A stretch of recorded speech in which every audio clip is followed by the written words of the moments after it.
Ayat ringkas Yesu mawe. Once more.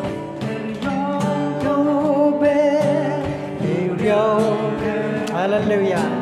Để ông tu ba y tre tô đúng chiều cô sinh ya ngắm tiếng erio và bê kẹp thế Giêsu ya halo in trong ngài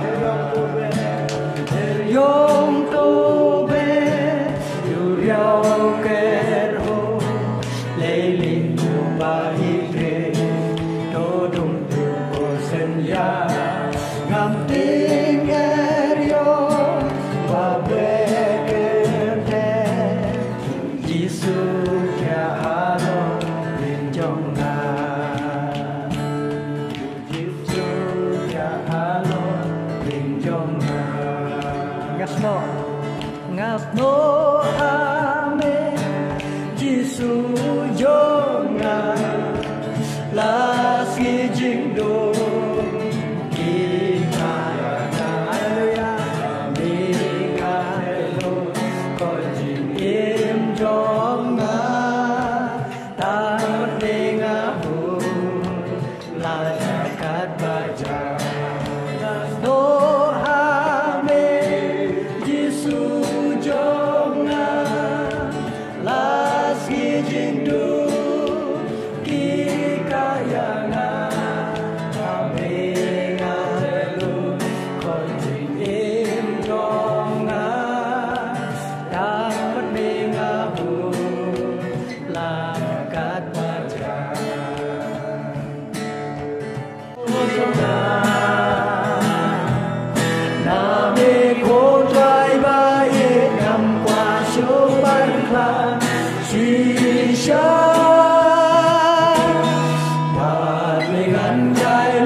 Giêsu ba nhà ai chỉ là